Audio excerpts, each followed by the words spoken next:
अच्छा guys, last जो हमने अपना कंसाइज किया था वो हमने चैप्टर पूरा कंपाइल कर लिया था, वो ख़त्म कर लिया था। वो था एलिमिनेशन वाला चैप्टर, जिसमें हमने 4 तरीके पढ़े थे एलिमिनेट करने के, कि हमें कोई वेरिएबल एलिमिनेट करना है किसी भी हम नंबर से या किसी भी इक्वेशन से। कोई हमने वेरिएबल को एलिमिनेट करना है तो हम किस तरह कर सकते थे, वो हमने 4 तरीके अभी तक कर लिए, जिसकी वजह से हमारा लास्ट जो चैप्टर था वो कंप्लीट हो गया। अब जो चैप्टर है हमारा वो नया चैप्टर है, और इसको शुरू करने से पहले मैं एक बात डिस्कस करता हूँ, जैसे कि फॉर सपोज हमारे पास, आप यूं कह लें, बोला जाए कि एक क्लास है, या फिर कह लें, हाँ चलें, एक क्लास है, जिस तरह मैथ्स की एक क्लास है, ठीक है, एक क्लासरूम है मैथ्स का। उसमें बोल रहे हैं कि 60 बॉयज़ हैं और 40 गर्ल्स हैं, ठीक है। तो अब वो पूछते हैं कि बॉयज़ और गर्ल्स का क्या रेशो है। इस रेशो वर्ड का मतलब क्या होता है, हम यहाँ पर रेशो वर्ड क्यों यूज कर रहे हैं, ठीक है। रेशो का मतलब होता है कि ये दो क्वांटिटीज के दरमियान का कोई रिलेशन बयान करता है, ठीक है। जिस तरह के यहाँ पर इस केस में हम देखें कि हमारे पास बोला जा रहा है कि यहाँ पर 60 बॉयज हैं और बोला जा रहा है यहाँ पर 40 गर्ल्स हैं, ठीक है। तो इन दोनों का क्या रिलेशन हो गया आपस में। इन दोनों का हम कह सकते हैं कि अगर हम यहाँ लिखें बॉयज और यहाँ पर हम लिखें गर्ल्स जगह पे, ठीक है। तो अगर इनका रेशो हम बयान करें तो ये हो जाएगा, यहाँ पर लिखते हैं पहले आप 60 और यहाँ पर आ जाएगा 40। रेशो का साइन होता है 2 डॉट, यानी कि कॉलन भी इसको हम बोलते हैं, ठीक है। अब ये 60:40 हो गया। 60:2, इसको इस टू भी पढ़ते हैं हम, इज टू, ठीक है। ये रेशो है इनके दरमियान का, 60:40। अब रेशो को हम कहते हैं कि ये रेशो जो भी होता है ये सिंपलेस्ट फॉर्म में होता है, सिंपलेस्ट फॉर्म, ठीक है। सिंपलेस्ट फॉर्म का मतलब क्या है कि अगर 60:40 है तो इसको हम सिंपल फॉर्म में करेंगे। हम सिंपल फॉर्म में कैसे करेंगे, रेशो का हम दूसरा नाम लिखते हैं जिसको हम बोलते हैं फ्रैक्शन, ठीक है। ये इसकी बेसिक चीजें, ये गौर से समझ लीजिएगा ताकि आसानी हो आगे जितनी भी चीजें हैं हमारी। रेशो को हम बोलते हैं फ्रैक्शन। फ्रैक्शन कैसे हो गया कि हमारी पहली वाली चीज दी हुई है रेशो में और जो दूसरी वाली चीज दी है। अच्छा, रेशो यहाँ पर जो है हम ऐसे लिख सकते हैं, इसको मैं करीब करके लिख दूंगा, तो 60:40 या 60:40, ठीक है, बॉयज और गर्ल्स का। तो इसको फ्रैक्शनल की फॉर्म में लिखें तो कैसे लिखेंगे, 60 हमारे पास ऊपर आ जाएगा न्यूमरेटर में और डिनोमिनेटर में आ जाएगा हमारे पास 40। आप इसको तो आप सॉल्व कर सकते हैं ना इजीली, इसको तो आप सिंप्लीफाई कर सकते हैं क्योंकि ये तो नॉर्मल फ्रैक्शन है। 0 0 से कट जाएगा, तो हो जाएगा 2 3 6 और 2 2 4। तो हमारे पास क्या आ गया, 3/2। अब ये इस फ्रैक्शन की मैं कह सकता हूं कि ये जो हमारे पास फ्रैक्शन था, ये वाला, इस फ्रैक्शन की सिंपलेस्ट फॉर्म क्या है, ये वाली फॉर्म, ठीक है। और इसी चीज को अगर मैं रेशो में बयान करूं तो हमारा न्यूमरेटर पहले आ जाएगा। न्यूमरेटर को हमने पहले लिख दिया 3:2, रेशो का साइन और फिर 2। ये इस रेशो की, बॉयज इज टू गर्ल्स का जो रेशो था उसकी सिंपलेस्ट फॉर्म है, ठीक है। अभी तक मैंने इसको पूरा एलेबोरेट नहीं किया कि कौन सी क्या चीज़ है, लेकिन मैं आपको इसकी कुछ चीज़ें बता रहा हूँ कि हमारे रेशो के अंदर दो चीज़ें होती हैं, ठीक है। ये जो होती हैं ये कहलाती हैं टर्म्स। इनको क्या बोलते हैं हम, टर्म्स। ये टर्म्स हैं, कोई भी नंबर हो सकते हैं, इनकी जगह ए बी सी कुछ भी हो सकता है, ठीक है। इन टर्म्स का भी नाम होता है जो टर्म पहले लिखी होती है, यानी कि ये फर्स्ट नंबर पे लिखी गई है, मतलब ये जो रेशो का साइन है इससे पहले जो टर्म होती है, ठीक है, जो पहले लिखी गई है उसको हम बोलते हैं एंटीसीडेंट, उसको हम क्या कहते हैं? एंटीसीडेंट।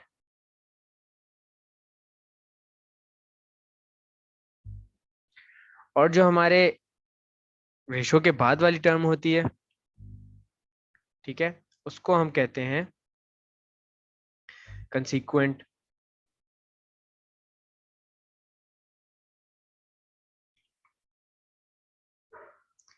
अब ये जो नाम है ये आपको इस चीज में आसानी ला सकते हैं कि इन केस आपने इसको कोई बड़ा रेशो है, जिस तरह हम कंटिन्यूड रेशो करते हैं, कंटिन्यूड रेशो में आपको बताऊंगा बाद में क्या होता है।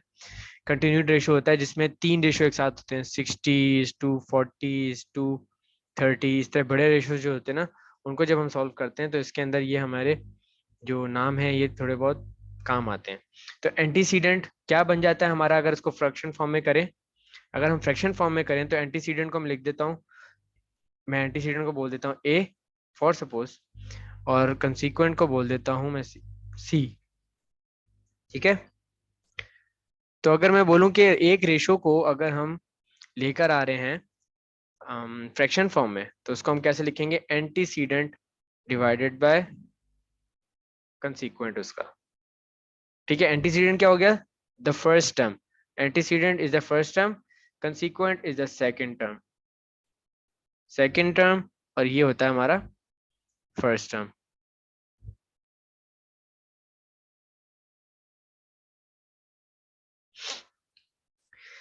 तो रेशो असल क्या चीज है, इसका मतलब क्या है, इसका काम क्या है, ये मैं अभी आपको थोड़ा एक्सप्लेन करता हूँ।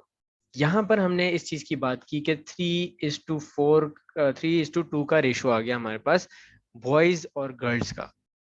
ठीक है, अब आप सोचें, अगर आपको बोला जा रहा है कि एक मैथ्स की क्लास है, उसमें 60 बॉयज हैं और 40 गर्ल्स हैं, तो टोटल बच्चे कितने हो गए क्लास में?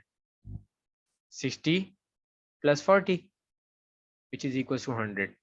यानी कि क्लास में, ये जो मैथ्स की क्लास है उसके अंदर 100 बच्चे हैं फॉर सपोज, और मैं बोलूं या फिर आपको बताया जाए कि 100 बच्चों के अंदर हमें ये बताया जाए कि जो रेशियो है बच्चों का, हमारे पास टोटल स्टूडेंट्स थे 100, रेशियो है बच्चों का वो है बॉयज और गर्ल्स का वो है 3:2।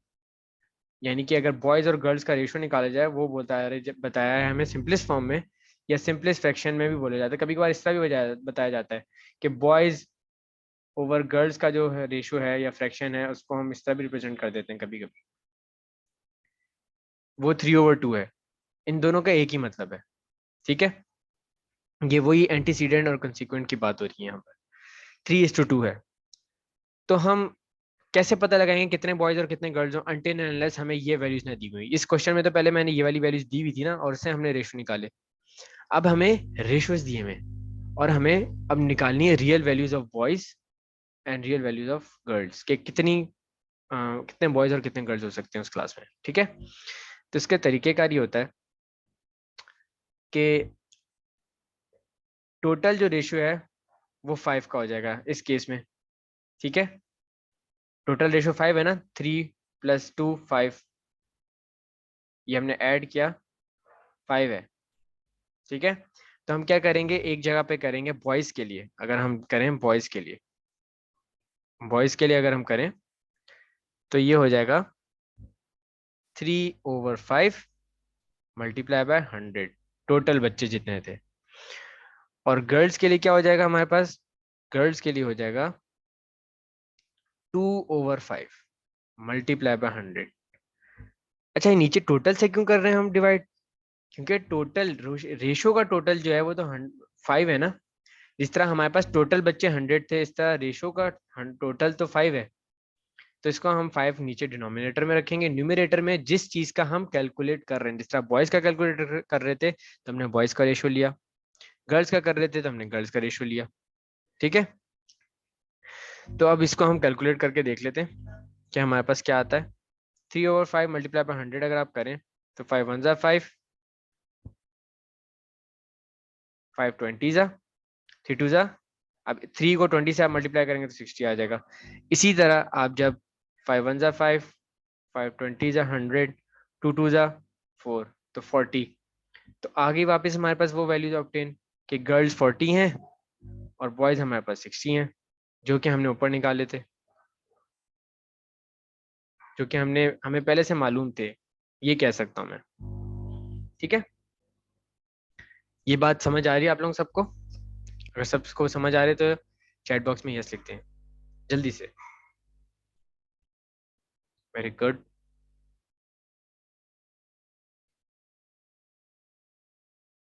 ओके, तो बहरहाल ये मैं समझ सकता हूँ कि इसका मतलब है आसान चीज थी आप लोगों के लिए समझने के लिए।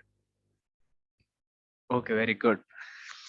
तो अब हम बात करते हैं, अगर मैं कहता हूं कि ratio can be represented as fraction, fraction की फॉर्म में अगर हम रेशो को रिप्रेजेंट कर सकते हैं, तो इसका मतलब है कि फ्रैक्शन पे जितने भी लॉज लगते थे हमारे हमारे फ्रैक्शन पे लॉज लगते थे ना, लॉज क्या होते थे कि अगर ए ओवर बी हो रहा है, ठीक है, और कोई भी नंबर हम उठा के लें x y z, for suppose हम एक नंबर लिया है एक्स, ठीक है, और इस एक्स को दोनों नंबर से मल्टीप्लाई करवाएं अगर ए से भी और बी से भी, तो हमारा आंसर इक्वल होगा। यानी कि एक्स को ए से मल्टीप्लाई कराएं और एक्स को बी से मल्टीप्लाई कराएं तो हमारा आंसर सेम होगा। ये फ्रैक्शन का वन ऑफ द लॉ था। ठीक है, इसकी वजह क्या है मैं आपको बता देता हूँ। फॉर एग्जाम्पल, इस चीज को एक्सप्लेन कर रहा हूँ मैं कि इस लॉ की क्या बुनियाद है। फॉर एग्जाम्पल, हमारे पास ए कोई भी एक नंबर ले लेते हैं, 10, ठीक है, और बी कोई भी एक नंबर ले लेते हैं, फॉर सपोज 6, ठीक है, तो हम कहेंगे 10/6। ये हो गई, ये हमारे पास ये इसकी फॉर्म है। एक्स को हम ले लेते हैं कोई भी एक वैल्यू लाइक 3। अब अगर हम ये वाली चीज लिखें इधर, एक्स इंटू ए, यानी कि एक्स इंटू, आप इसको इस फॉर्म में लिखें इस वाली चीज को, एक्स इंटू 10, यानी कि 3 इंटू 10 इस केस में, यानी कि 30 हो जाएगा ऊपर, और डिनोमिनेटर में एक्स इंटू बी, यानी कि एक्स इंटू बी, तो 6 3 18। अब अगर आप इन दोनों फ्रैक्शन को सिंप्लीफाई करेंगे, मैं फिर वो एक वर्ड यहाँ पर बोल रहा हूँ, सिंप्लीफाई करेंगे अगर इसको भी और इसको भी, तो आंसर सेम आएगा। आप करके देख लीजिए बेशक।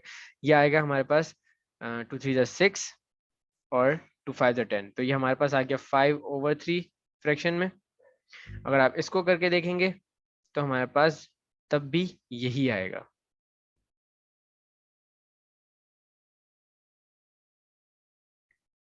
तो ये जो है, हम कह सकते हैं कभी कंपेयरिंग फ्रैक्शन भी होते हैं ये, इस फॉर्म को। ठीक है, अब अगर हम आगे चलें इस चीज को लेकर, फॉर सपोज ये तो हो गया हमारा रेशो की चीज, ठीक है।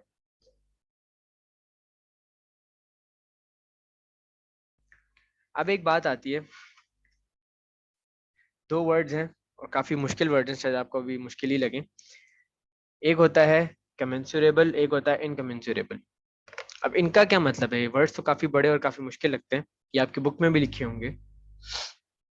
अच्छा, इनका मतलब ये होता है कि फॉर सपोज अगर एक रेशो है, ठीक है।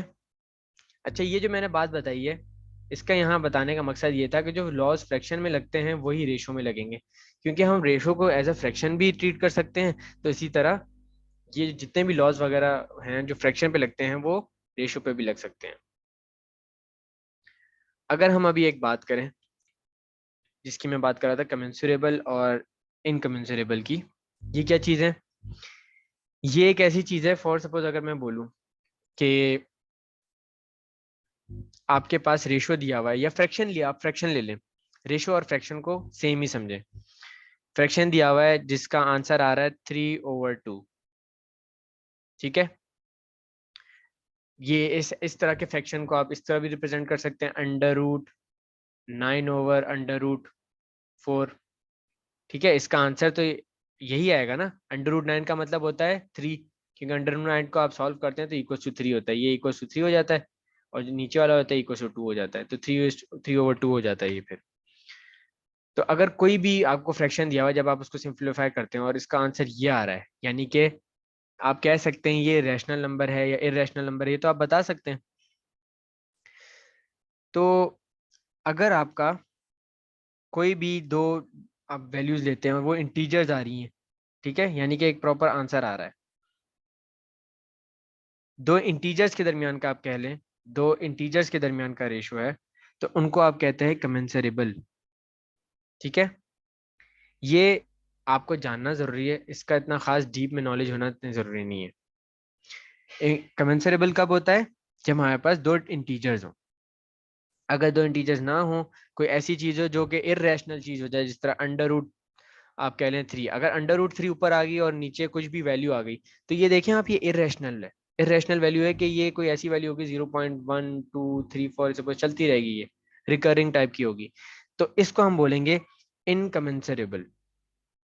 कमेंसरेबल रेशो यानी कि प्रॉपर एक इंटीजर आ रहे हैं और रैशनल नंबर्स आ रहे हैं, और इनकमेंसरेबल जिसमें हमारे पास कोई ऐसी वैल्यू होगी जिस जो इरेशनल होगी।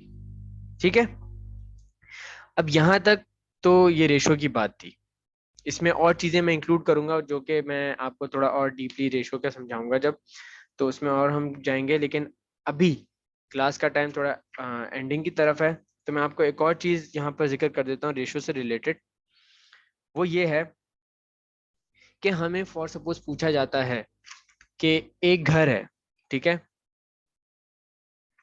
एक घर है, आप कह लें एक घर को बनाने में, एक घर है, ठीक है,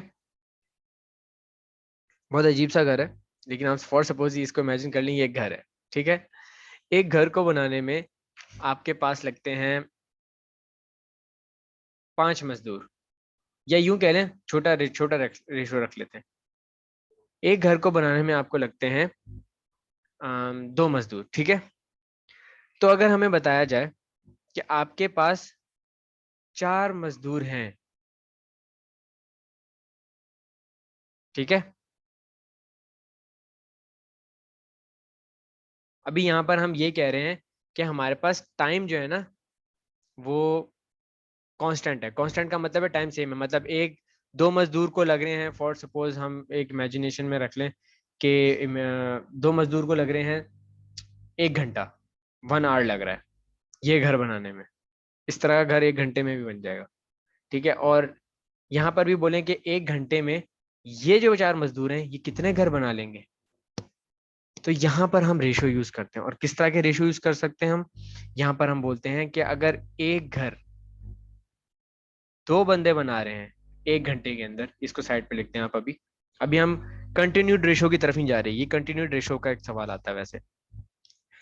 तो 4 बंदे कितने घर बनाएंगे, यहाँ पर जो अननोन है ये घर है, ठीक है, ये घर है और ये मजदूर है हमारे यहाँ पर, ये इनके दरमियान का रेशो है, घर और मजदूर के दरमियान का।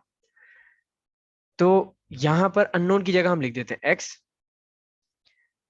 तो अगर हमारे पास 1 घंटे में एक घर 2 बंदे बना रहे थे, तो अगर हमारे पास 4 बंदे अवेलेबल हों और एक ही घंटा हो, तो कितने घर बन जाएंगे भाई।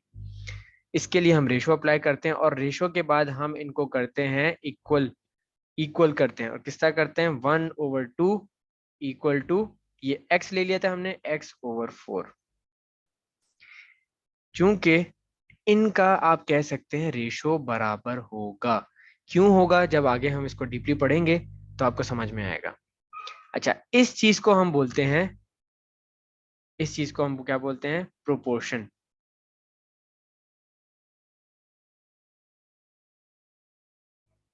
ठीक है, इसको हम क्या बोलते हैं, प्रोपोर्शन। प्रोपोर्शन यानी कि प्रोपोर्शन का क्या मतलब हुआ, कोई भी दो रेशोज, यानी कि यहाँ पर फॉर सपोज A/B होता, ठीक है, और C/D होता, ये दोनों आपस में इक्वल हो जाएं, यानी कि हम इसको इक्वेशन की फॉर्म में लिख सकते हैं इन रेशोज को, A/B इक्वल्स टू C/D। आप यहाँ पर अगर गौर करें तो ये हमारे पास A B C D हो गया, और मैंने आपको बताया था फ्रैक्शनल फॉर्म है, यानी कि ये रेशो के भी फॉर्म में लिखा जा सकता है। इसी चीज को हम 1:2 इज इक्वल टू x/4 लिख सकते हैं। अब इन प्रोपोर्शंस को सॉल्व कैसे करते हैं ये मैं थोड़ा यहाँ जिक्र कर देता हूँ, लेकिन अगली क्लास में जरूर मैं इस चीज को बताऊंगा क्योंकि अभी टाइम शॉर्ट है। लेकिन स्टिल मैं यहाँ पर जिक्र कर देता हूँ कि रेशो को कैसे सॉल्व किया जाता है। हम इसको करते हैं क्रॉस मल्टीप्लाई। ठीक है, क्रॉस मल्टीप्लाई किया तो हमारे पास एक जगह पे आ गया 1 × 4 इक्वल्स टू x/2। यहाँ पर आ गया हमारे पास 4 इक्वल्स टू 2x। अब आपको पता है ये तो बहुत सिंपल एक लीनियर इक्वेशन है जो हम सॉल्व करते आ रहे हैं। तो हमने x को इधर रखा, 2 को इधर ले गए, ये हो जाएगा 4/2 is equals to x। x ये क्या आ गया हमारे पास 2 × 2 2 × 4 2 x इक्वल्स टू 2। कहने का मकसद है हमारे पास जो आंसर आया है वो इस चीज का आंसर आया है 2। यानी कि अगर हमें बोला जाए कि एक बंदा अगर सॉरी 2 बंदे एक घर बना रहे हैं, ठीक है, 2 बंदे एक घर बना रहे हैं, तो हमारे पास अगर अवेलेबल हो 1 घंटे में, 1 घंटा दोनों के लिए रखा है हमने कि 1 घंटे में बना रहे हैं, तो 4 बंदे हमारे पास हों तो कितने घर बना लेंगे 2। ठीक है, आप वैसे भी कर सकते थे इसको कि 2 बंदे एक घर बना रहे हैं तो मल्टीप्लाई बाय 2 कर दो, क्योंकि यहाँ पर ये 2 से मल्टीप्लाई हो रहा है। लेकिन ये जो 2 से मल्टीप्लाई करने वाला तरीका है ये आईक्यू के सवाल होते हैं जो कि आते हैं हमारे एंटी टेस्ट के अंदर, और प्रोपोर्शन से रिलेटेड बहुत सवाल आते हैं जो कि जिसको हम आईक्यू के क्वेश्चंस बोलते हैं। आईक्यू के क्वेश्चन सिंपल मैथ्स होते हैं और काफ़ी उनमें लॉजिकल चीज़ें होती हैं जिनमें प्रोपोर्शन से रिलेटेड होती हैं, जिसमें हम आपके पास इस तरह के सवाल भी आते हैं जो रिडल्स होती हैं, जो पहेलियां होती हैं मैथ से रिलेटेड, वो इसी तरह की होती हैं आधी से ज़्यादा। कि वो बोला जाता है कि भाई आपके पास एक फ्रूट की बास्केट है, उसमें इतने फ्रूट्स पड़े हुए हैं, इसमें आप समझ लें 8 किस्म के फ्रूट्स पड़े हुए हैं, ठीक है। तो रेशो बता दें बनाने का इतना रेशो है, एप्पल्स का इतना रेशो है, तो बता दें कि टोटल एप्पल कितने पड़े हैं उसमें, टोटल बनानास कितने पड़े हैं उसमें। तो इस तरह के क्वेश्चंस आपके पास आते हैं रिडल्स की फॉर्म में, पहेलियों की फॉर्म में, और इसी तरह के क्वेश्चंस आपके मैथ्स के बुक में भी होंगे। तो आज मैंने रेशो का और प्रोपोर्शन का बेसिक नॉलेज जो है ऊपर का वो मैंने डिस्कस कर दिया है।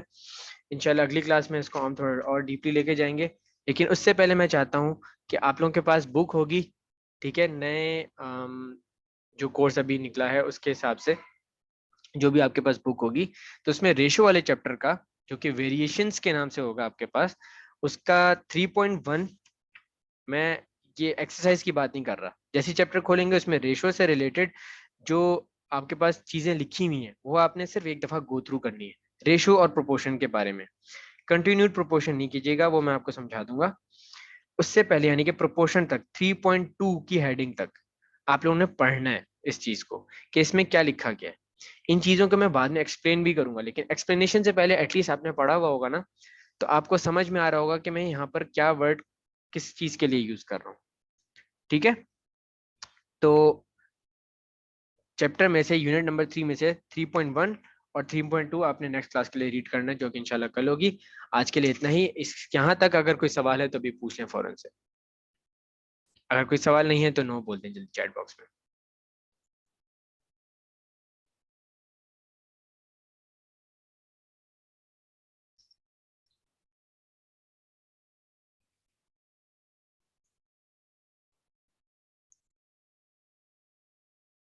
ओके, ठीक है, तो मैं एज्यूम करता हूँ समझ में आ गया है। वेरी गुड, ठीक है, तो आज के लिए इतना ही बच्चों, फिर इंशाल्लाह नेक्स्ट क्लास में मिलते हैं। अल्लाह हाफिज, थैंक यू।